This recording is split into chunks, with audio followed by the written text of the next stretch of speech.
Hello students, welcome to others English classes and welcome to yet another interesting video in the history of British literature series that we have started recently. Till now we have already covered two videos in this series. The first video was about the Old English literature and the second video was about first part of the Middle English literature. So I already told you that Middle English period is divided in three parts. Before Chaucer, age of Chaucer, and the after Chaucer, or we can say that age of revival.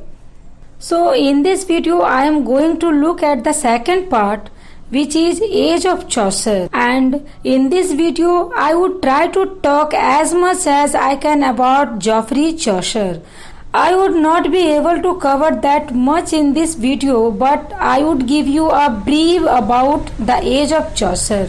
Guys, हमने एक new series start की है history of English literature पर, और इस video में हमने कोशिश की है कि एज ऑफ चॉसर को आसान शब्दों में आपके सामने रख सकूं। ये हिस्ट्री ऑफ इंग्लिश लिटरेचर का थर्ड पार्ट है। So without any delay let's get started. Many historians consider Chaucer as a real starting point of English literature. Chaucer left from 1342 elite until 1400.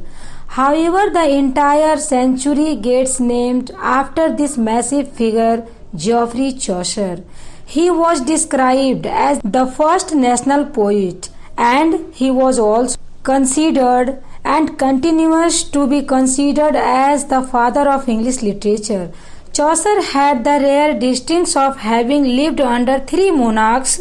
He was born in 1340 during the reign of Edward III and during the lifetime that Richard II succeeded, that was in 1377, and he died in 25th October 1400, the age of 57 years approximately. After the accession of Henry IV, so the period between 1343 to 1400 is called the age of Chaucer, and Chaucer is also called father of English literature.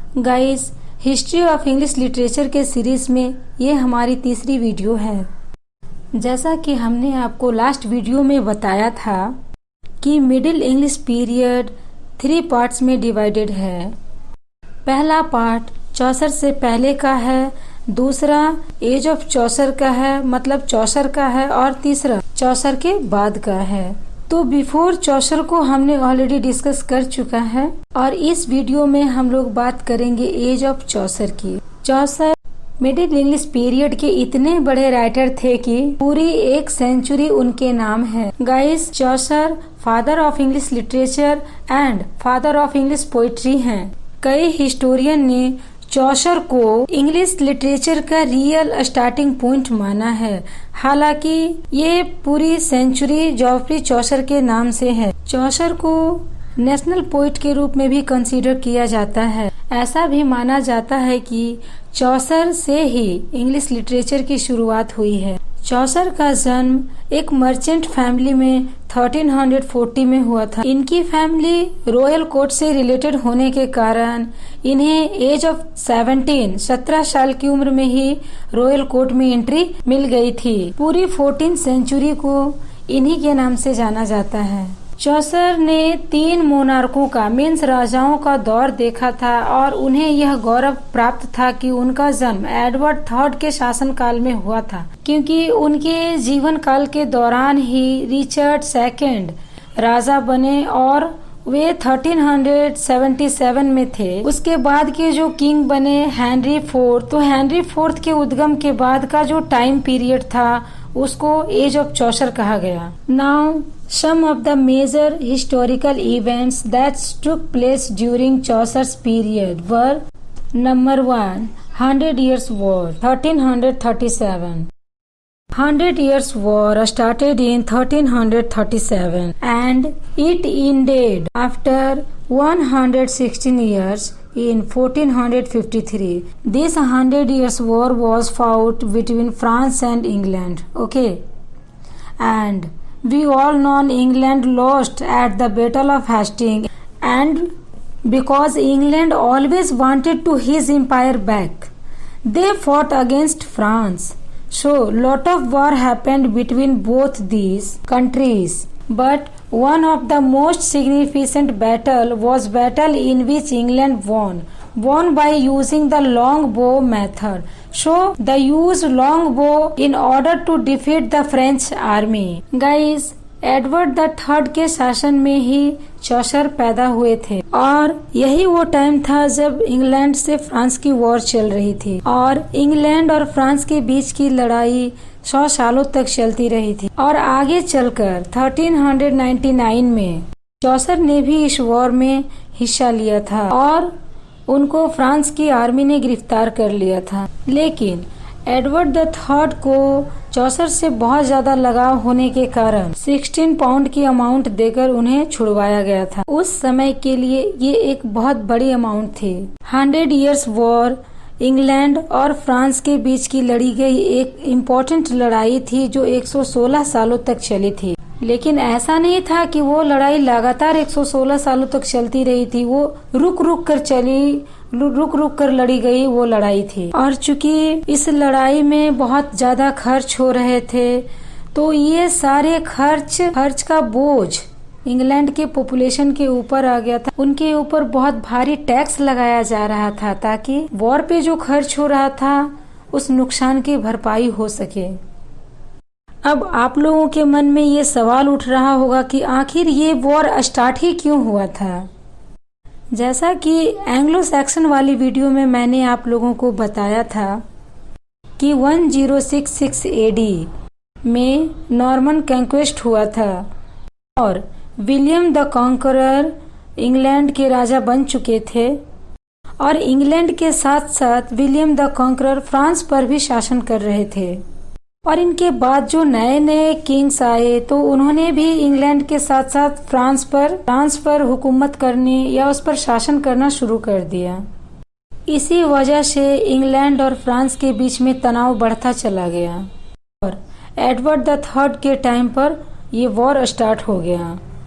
चूंकि ये 100 years war बहुत ही important है literature के अंदर, इसीलिए इसे थोड़ा और डिटेल में समझिए। फ्रांस के किंग चार्ल्स फोर्थ के मरने के उपरांत उनका कोई वारिस नहीं था गद्दी पर बैठने के लिए, क्योंकि प्रथा यही थी उस वक्त कि जो राजा है राजा का बेटा ही राजा के मरने के बाद गद्दी पर बैठेगा। चार्ल्स का कोई वारिस नहीं होने के कारण उनकी गद्दी अभी खाली थी। इधर इंग्लैंड की बात करते हैं तो जहाँ एडवर्ड थर्ड महज 15 साल के थे और उनकी माँ थी एसावेला और ये एसावेला फ्रांस के किंग चार्ल्स फोर्थ की सिस्टर थी और इनकी माँ ने कहा कि एडवर्ड थर्ड जो कि चार्ल्स फोर्थ के भतीजे उनको ही फ्रांस का किंग डिक्लेयर कर दिया जाए।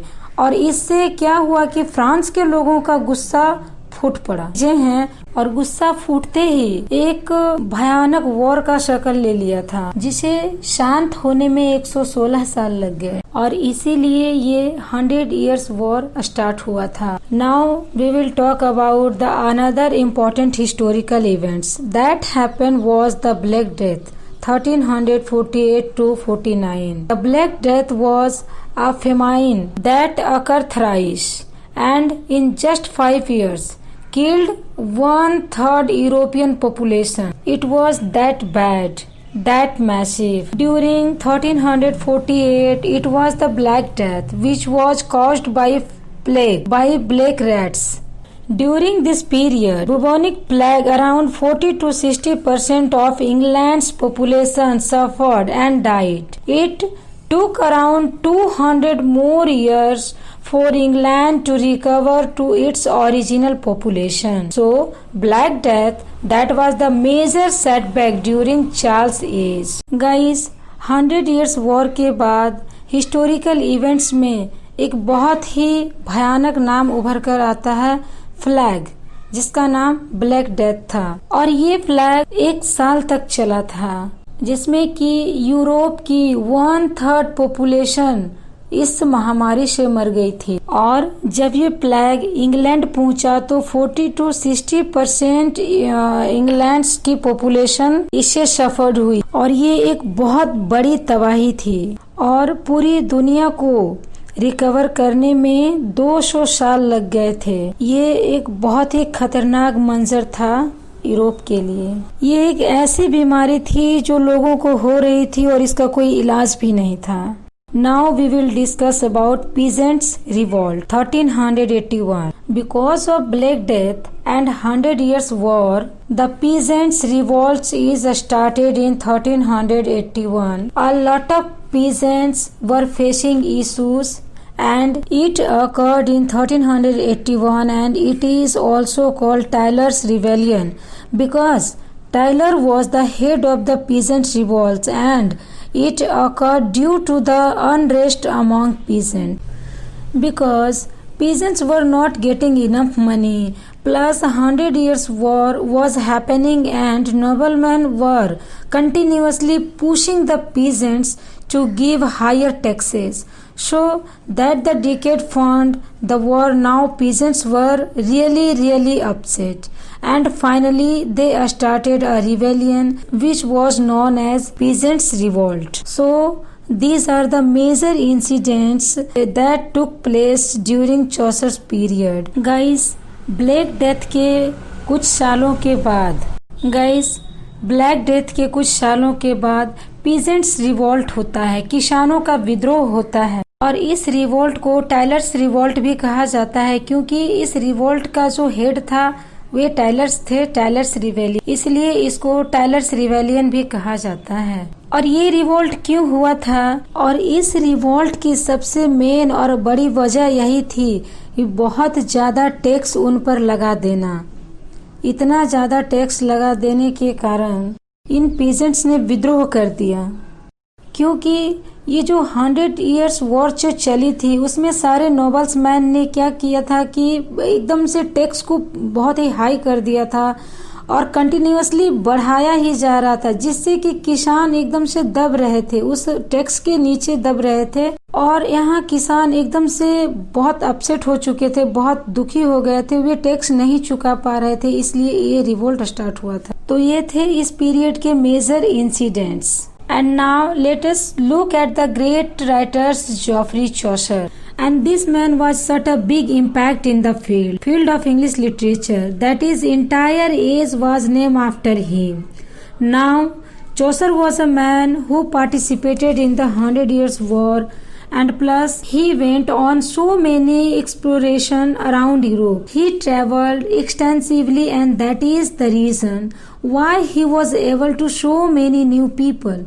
He was able to look at their perspective and finally he was able to pull all those experiences together in one book which is he is known as that is Canterbury Tales. Remember it that Chaucer has traveled extensively around Europe and that was the reason why he was able to write such a great collection of stories talking about different characters coming from different background. Now I would like to talk about 2-3 important works of Chaucer. One is Parliament of Falls. Falls is a stand for words. So it is basically a story where all the words are sitting in the discussing with each other. And the second work is Troilus and Cressida. It is a story which was later written by Shakespeare, so it is very interesting story. And finally we have Canterbury Tales. Canterbury Tales is main works of Chaucer. Canterbury Tale is actually a poetry or collection of poetry in which these are different pilgrims who are coming together and going to shrine of Thomas Becket, and while they are going they narrative a story and when they are coming back they have to narrate one story too. But what happened is that Chaucer died before he could complete the work. Originally he wanted to write 120 stories together but there were 30 pilgrims and 4 stories every pilgrims is going on to tell. So 4 story told by per pilgrims. Total pilgrims was 30 and 4 story told by per pilgrims. So calculation is 120 stories, but he died before he could complete.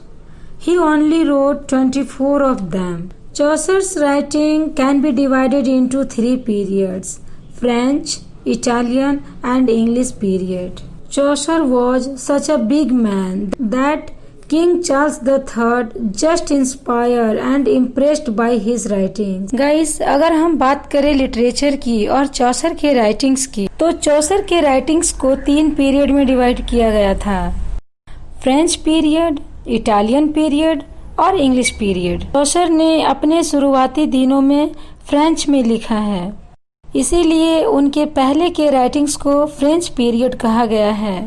उसके बाद उन्होंने Italian में लिखा। चौसर ने English में लिखना शुरू किया था अपने आखिरी दिनों में। चौसर ने फ्रेंच लैंग्वेज में एक वर्क लिखा है, रोमन डी ला रोज, और ये काफ़ी फेमस वर्क था उनका। इसी वर्क से चौसर ने ट्रेनिंग ली थी, इसको ट्रांसलेट करने की कोशिश की थी और काफ़ी इन्फ्लुएंस्ड हुए थे, और फ्रेंच लैंग्वेज से इतना ज्यादा इन्फ्लुएंस्ड हुए कि उन्होंने एक वर्क लिखी, बुक ऑफ द डसेस, और इस वर्क को उन्होंने 1369 में लिखा, और ये वर्क एक एलिजी है। 1370 में ये फिर से लड़ने के लिए गए इंग्लिश आर्मी के साथ। इस बार चौसर को यूरोप में भेजा गया था और इसके बाद ये ट्रेवल करते ही रहे, और ये एक बड़ी अच्छी बात थी इनके लिए, क्योंकि किंग एडवर्ड III उन्हें बाहर भेजते रहते थे और चौसर ट्रेवल करते रहते थे। ये अलग अलग लोगों से मिलते रहते थे, जिससे इन्हें पोइट्री लिखने में काफी आइडियाज मिलते थे, काफी मोटिवेशन मिलता था। चौसर ने अपने लाइफ में बहुत सारे ट्रेवल्स किए हैं। 1372 में ये पहली बार इटली गए थे घूमने के लिए, और इटली से ही आने के बाद इन्होंने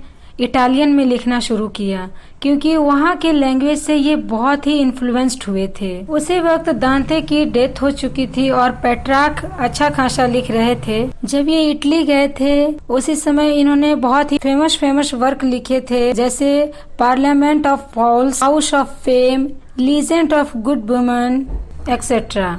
इन्हीं दिनों चौसर के कंटेम्पररी पोइट्स थे John Gower and William Langland, और विलियम लैंगलैंड ने एक बहुत ही फेमस वर्क लिखा है, पियर्स प्लॉमैन।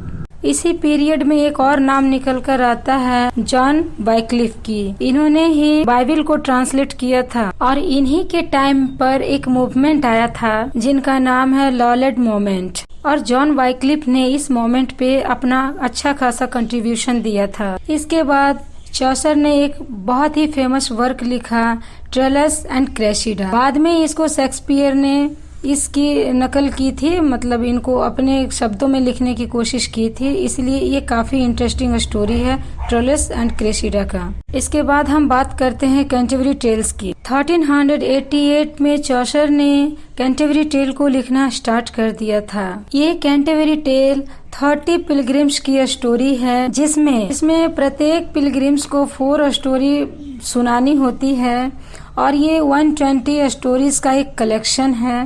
बट ये कैंटरबरी टेल पूरी नहीं हो सकी और उससे पहले ही चौसर साहब की डेथ हो जाती है, इसीलिए कैंटरबरी टेल में सिर्फ 24 स्टोरीज ही हैं। गाइस याद रखिए, चौसर एक बहुत ही अच्छे राइटर थे और उनसे किंग चार्ल्स III इंस्पायर्ड हुए थे, उससे काफी इम्प्रेस्ड रहते थे, इसीलिए तो उन्होंने उन आर्मियों से चौसर को छुड़वाया भी था। चौसर अपने टाइम के एक बहुत ही अच्छे राइटर थे और काफी फेमस भी थे। इनसे ही इंग्लिश लिटरेचर की शुरुआत मानी जाती है। तो गाइस, ये थी एज ऑफ चौसर पर हमारा आज का ये वीडियो। आई होप कि ये वीडियो आप लोगों के लिए हेल्पफुल रहा हो। अपने सजेशन जरूर लिखें ताकि हम आने वाले वीडियोज को और बेहतर बना सकें।